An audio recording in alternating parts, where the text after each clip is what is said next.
Rieccoci qua, ci manca alcune storie, voglio farvele sentire tutte perché sono molto interessanti e secondo me ci danno uno spaccato di una realtà che forse non a tutti noto e soprattutto danno delle risposte a tanti interrogativi, chi in un modo che nell'altro, direttamente o indirettamente, di certi giovani che si pongono certi legittimi quesiti. Allora, Marco Zambon, sempre Agia Padova, ortofrutta Monselice, giusto? Esatto, Vediamo un po', buonasera a raccontiamo tutti. l'azienda, la storia. La mia è un'azienda giovanissima, è partita da me nel 2011, quando ho deciso di mollare il mio vecchio lavoro Che per era? progettista industriale. Ah, proprio Sì, rappresenti i casi tipici di quelli che desiderano, voglio completamente buttarmi in diverso. agricoltura. Ormai quel settore non andava più come una volta, quindi ho deciso bene di intraprendere un'altra strada.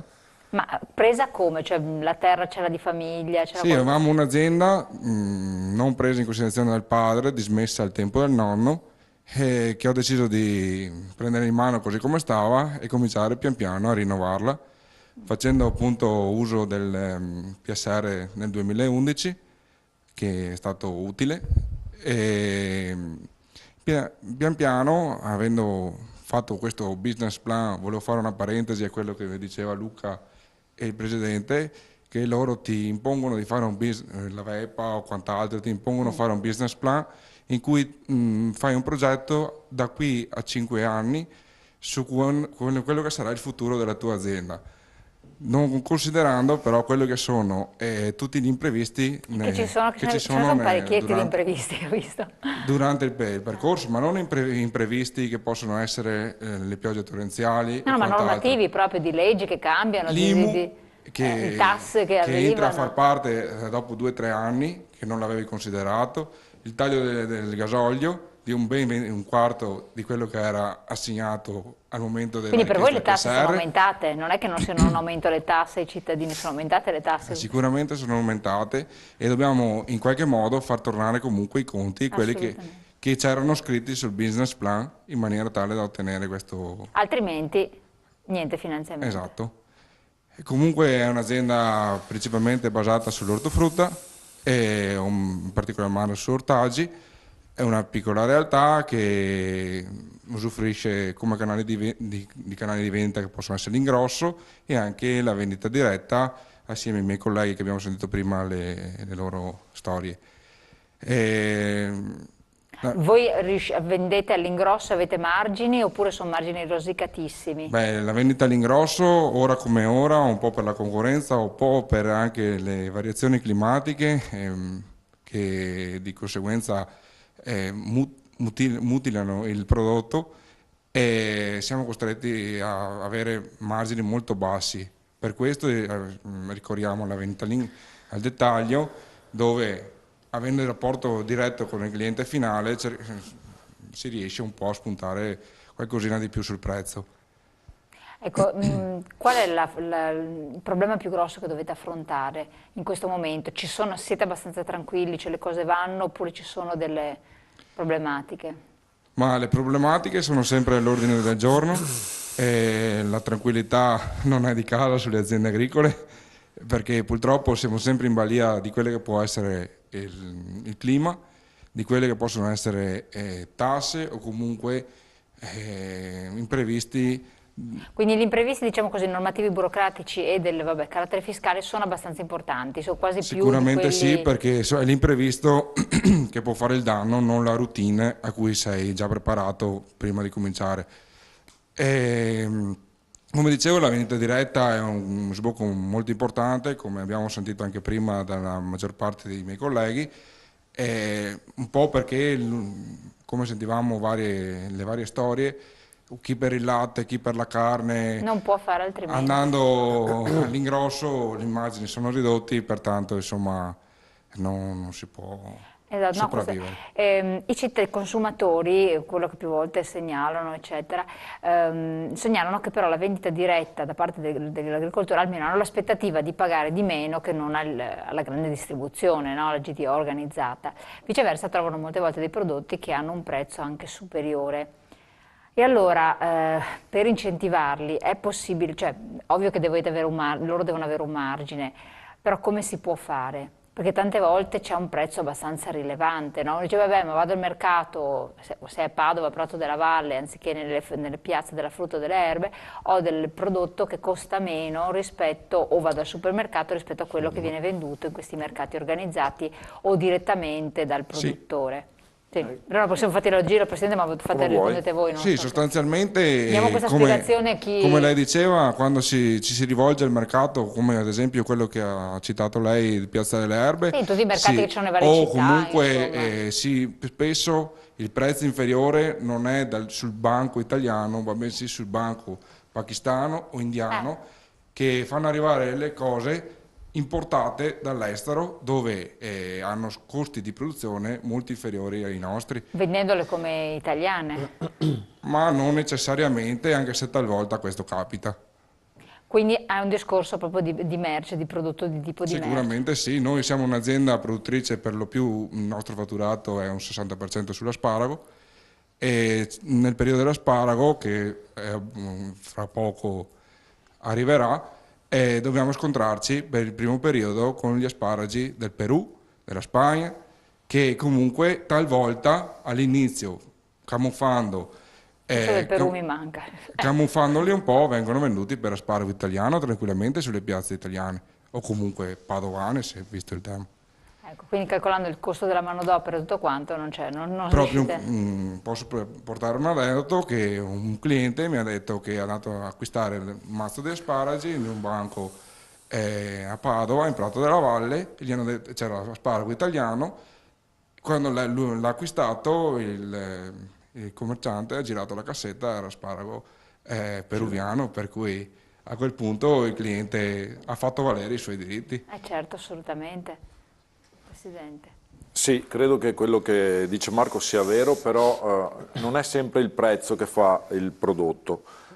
In che senso? La qualità. Noi sappiamo che le nostre aziende si presentano al mattino al mercato con un prodotto raccolto magari 2 ore prima. Sicuramente la casalinga o la donna di casa che fa l'acquisto, quel prodotto può avere una durata magari di 10 giorni, perché oggi in Italia il problema è anche lo spreco del cibo. Cioè, comprando magari un prodotto che viene dal MAP e che ha già fatto magari 15 giorni di cella, oppure che ha fatto tutto il percorso cileno o marocchino o africano per venire qui in Italia, non è un prodotto della stessa qualità della nostra azienda che l'ha portato nel mercato stamattina e l'ha raccolto stamattina. Quindi anche qui, perché alla fine parliamo di 1 centesimo, cioè parliamo di cose irrisorie, però se te in famiglia nel tuo frigo hai la possibilità di fartelo durare 15 giorni quel prodotto fresco che hai acquistato, sicuramente non lo getti. Valenza. Quello che hai comprato in Piazza delle Erbe, domani magari è già marcio, lo butti via dal punto di vista economico, voglio dire, quell'investimento è proprio un investimento a perdere, invece quell'altro hai speso 1 centesimo in più, però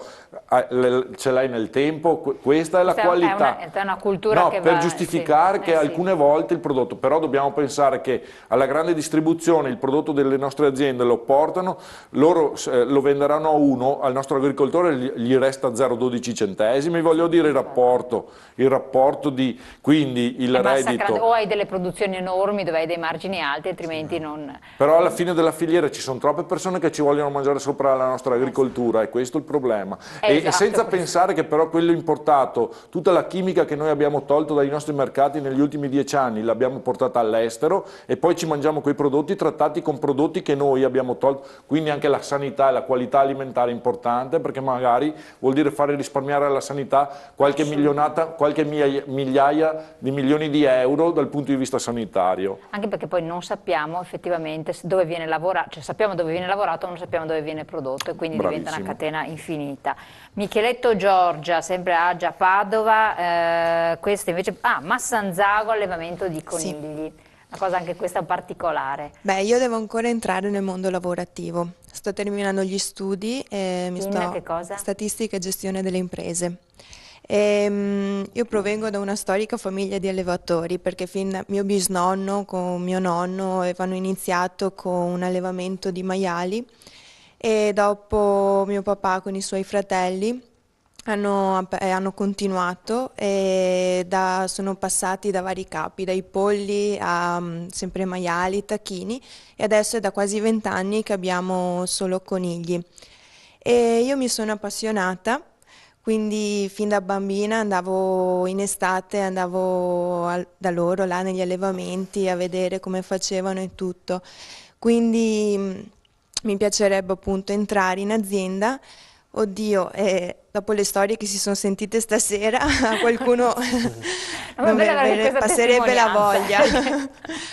Però, No, resisti, dai, sono tutti sì. quanti sorridenti, sono belli. Però è la passione che ti fa andare avanti, quindi bisogna avere la buona volontà e si Ecco, riesce a fare venendo tutto. dal mondo, tu hai la fortuna di essere nel mondo dello studio, Sì. ma nel contempo avere un piede anche nell'azienda, vedere i genitori, la famiglia comunque che si occupa.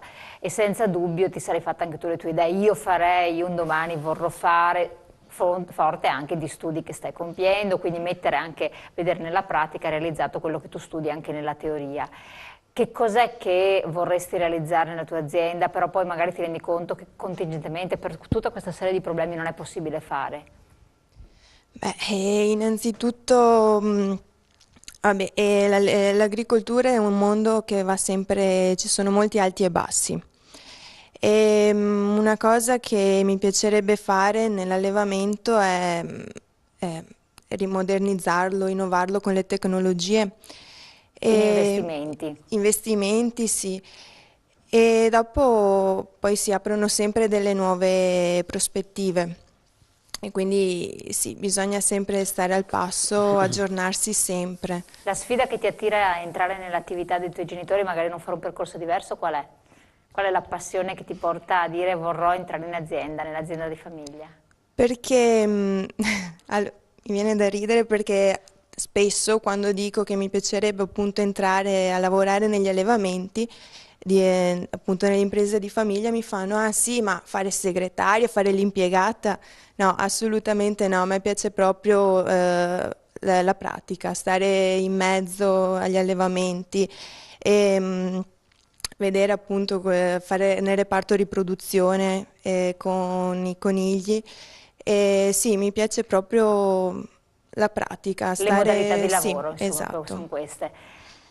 Cappello, cosa si sente di consigliare come settore? Ma Vabbè, insomma, guarda, è diverso, però dai, questa sera abbiamo tutti ben descritto le nostre attività, ma vorrei fare 3 considerazioni che non abbiamo fatto nessuno. Ci pensavo adesso finché Giorgia parlava giustamente. Non abbiamo mai parlato di tempo, perché giusto quello che ha detto Marco, il nostro prodotto, e tu hai detto, ma qualcuno dice che il nostro prodotto costa di più. Il nostro Presidente ha ben spiegato il perché costa di più, ma prova a pensare quanto tempo Marco rimane al lavoro dalla mattina alle 4 che va al mercato, alla sera alle 10 quando deve sistemare la roba per il mercato. Ma adesso dico Marco perché è l'ultimo esempio Marco, ma Michele col latte e col formaggio, io con la carne, Andrea col miele, cioè è una cosa non da poco. Poi per arrivare al mercato un'azienda deve investire ancora, perché qui non dimentichiamoci che c'è un bel bagaglio di carte anche lì, perché l'azienda possa accedere al mercato devi e occuparti di riuscire tutta a la vendere. filiera, Certo, lei sostanzialmente. deve fare una KCCP Bank, cioè noi in Italia siamo controllati dal momento che ci muoviamo fuori da qualsiasi millimetro che è in azienda o di lavoro in azienda, al momento che vai a toccare il tuo prodotto sei super controllato. Questo è bellissimo per il consumatore perché ha una certezza di quello che mangia. È sicuramente vero che quando viene al mercato ha davanti non il prodotto ma l'azienda, e questa è una bella cosa perché ha davanti l'azienda che fa il prodotto. Però noi abbiamo delle regole e abbiamo degli investimenti che altri non hanno. Cioè io sono sicuro che l'asparago peruviano, sicuramente quell'azienda peruviana non ha i controlli che abbiamo noi in azienda sulla sicurezza e corsi per guidare i trattori, che adesso questa è l'ultima bella novità anche, che tanto ci fa spendere soldi, eccetera. Cioè, hai capito quante cose sono in agricoltura? Ecco, queste cose qui, so che sono sacrosante, ma forse non ne sono a conoscenza i consumatori. Esatto, un'ultima considerazione che non è da poco è che non tutte le aziende possono fare vendita diretta. Questo non è da poco, perché cosa faremo con il resto? No, ma infatti, ma anche raccontava che hanno dovuto fare un investimento importante, per esempio, per fare la produzione di formaggio. Ma tu capisci bene che non tutte le aziende possono fare questa cosa, perché io per esempio nella mia azienda l'ho fatto, ma avrei, credimi, fatto bene a meno di farlo, sarei rimasto ben volentieri in azienda con le vacche, i vitelli, a fare l'ingrasso eccetera, senza dovermi mettere a tagliare la carne, confezionarla, etichettarla, portarla al mercato. Cioè, ho dovuto perché volevo che la mia azienda crescesse e rimanesse nel mercato, se no a quest'ora avrei già chiuso, perché alcuni miei colleghi mi raccontano e mi dicono, scusami, che ora ad ora stanno, quando vendono il capo bovino, stanno rimettendo 100 euro a capo. Cioè, se uno ha 100 capi, rimette 100 euro a capo, fate un po' i conti, sono soldi. Assolutamente, no, questo senza dubbio. Allora abbiamo la pubblicità che incombe, quindi pubblicità rapidissimi, poi torniamo ancora insieme.